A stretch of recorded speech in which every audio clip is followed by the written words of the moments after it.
বাল্যবিবাহ রোধ করা এবং মা ও শিশুদের সুরক্ষিত করার জন্য বিজ্ঞানমনস্ক প্রসার ঘটানো, এই সমস্ত বিষয়গুলো নিয়ে পদযাত্রা ও আলোচনা সভা আছে। তার মধ্যে থেকে পদযাত্রা সভা হয়েছে, আলোচনাটা চলবে আমাদের হাঁসুলি কৃষি সংস্কৃতি পাঠশালাতে এই অনুষ্ঠানটা হচ্ছে। আর এটা পশ্চিমবঙ্গ বিজ্ঞান মঞ্চ আমোদপুর বিজ্ঞান কেন্দ্র থেকে এটা করছে। আর আজকের দিনে আমরা এই হাঁসুলি কৃষি সংস্কৃতি পাঠশালায় একটা বিজ্ঞান শাখা কেন্দ্র গড়ে তোলার জন্য আমাদের সদস্য পদ গ্রহণ করা চলছে। এইটা হচ্ছে আমাদের আজকের দিনের মূল অনুষ্ঠানের সূচিপত্র এবং হচ্ছে যে আমাদের চিন্তা ভাবনা। তবে যে ছেলে মেয়ে সেই বাবা মাদের ছেলে মেয়ে হবে, সেই ছেলে মেয়েরা সুস্থ সবল স্বাভাবিক হবে। দেখবে অনেকের বাড়িতেই আছে, এই গ্রামে আছে কিনা জানি না, দেখবে একটুখানি হয়তো বিকলাঙ্গ হচ্ছে, হয়তো অপুষ্ট হচ্ছে, হয়তো কারো দেখা গেল দুটো পা হয়েছে, গেছে, চোখ হয়তো দুটোর বদলে একটা হয়েছে, এরকম বিভস্ত সব বাচ্চা হয়। এর কারণটা কিন্তু অল্প বয়সে বিয়ে। এর জন্য বাবা মাকে যা ভুগতে হয়, সে ভোগাটা অটুট। ধরো এখানে এই গ্রামে কারো বাড়িতে মাটির কলসি আছে, আছে কারো বাড়িতে মাটির আছে, অনেকের বাড়িতে। আচ্ছা, এই মাটির কলসিটা আমরা কি করছি, মাটি দিয়ে গড়ছি, গড়ে পোড়াচ্ছি। কলসিটা যদি না পুড়িয়ে জল রাখতাম কি হতো? তাহলে জলটা রাখা যেত না। তাহলে মায়ের গর্ভে যে সন্তান হয়, সেই গর্ভটা যদি না পুড়িয়ে গর্ভটা হয়, তাহলে কি ওর বাচ্চারা নষ্ট হয়ে যাবে।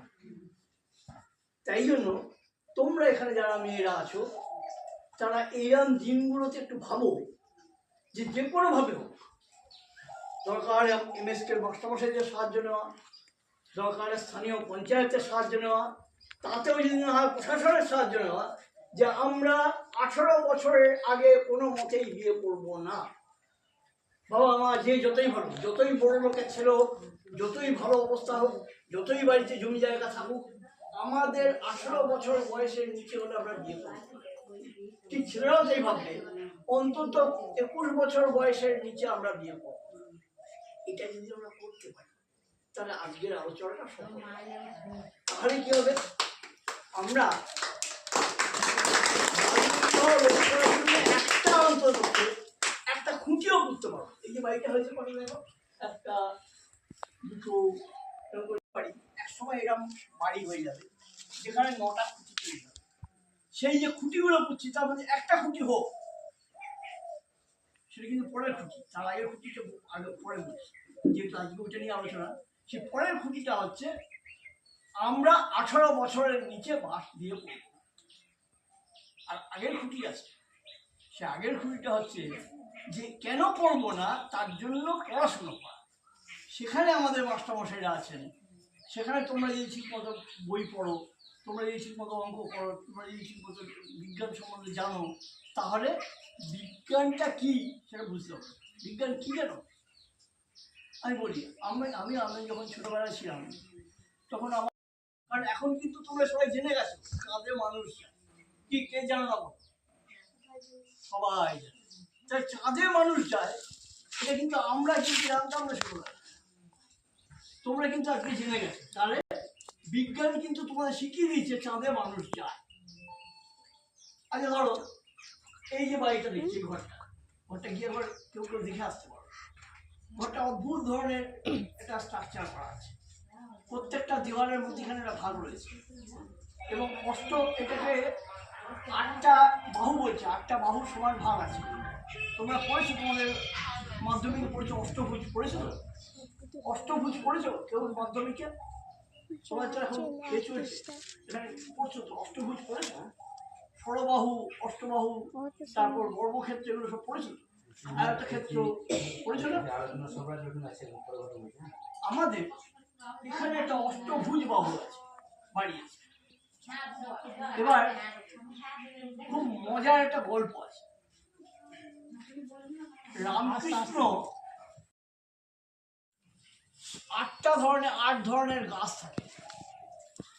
আমি আজকে গাছগুলোর নাম মুখস্থ নেই, তো তবু বলে দিই কিছু গাছ, যেমন বেল থাকে, যেমন নিম থাকে। এই যে 8টা গাছের মধ্যিখানে একটা সেন্টার পয়েন্ট থাকে, কেন্দ্র। বিজ্ঞান বলছে এই কেন্দ্রে যদি কোনো মানুষ থাকে, মানুষ বসে পড়াশোনা করে, মানুষ বসে গবেষণা করে, তাহলে সেই মানুষটা জ্ঞান অন্য অনেকের থেকে বেশি হবে। আমরা তো শুনি রামকৃষ্ণ কীভাবে ধর্ম পুরোহিত, আমরা তো শুনি বামা খেপা কীভাবে পুরোহিতরা পণ্ডিত না, ওরা আমাদের অনেকের চেয়ে বেশি জ্ঞানী ছিলেন। 2 লাখ টাকা কাটা জমির দাম, তাহলে মাটির দাম 2 লাখ টাকা, তাই টাকা মাটি টাকা হলো। রামকৃষ্ণ কিন্তু বলেছিলেন টাকা মাটি টাকা, তিনি অন্যভাবে বলেছিলেন। কিন্তু আজকে বাস্তব কি, তোমার বাড়ির পাশে একটা মাটির বাড়ি, সেটা ভেঙে পড়ছে, কিন্তু সেই মাটির বাড়ির বদলে সেখানে যদি ভিত কেটে, মাটি কেটে সেইখানে ইট গেছে করা হচ্ছে। ইট করতে হলো মাটি দিয়ে, সেই মাটিটাকে পাকিয়ে সেটাকে ইট করা হলো, সেই ইট দিয়ে বাড়ি হলো, সেই পাকা বাড়িতে লোকে থাকছে। তাই দেখো টাকা মাটি টাকা হয়ে গেছে, যাতে মা এবং শিশু রক্ষিত, মা এবং শিশু যাতে রোগগ্রস্ত না হয়। তোমাদের কারো বাড়িতে যদি মা অসুস্থ থাকে কেমন লাগে? ভালো লাগে?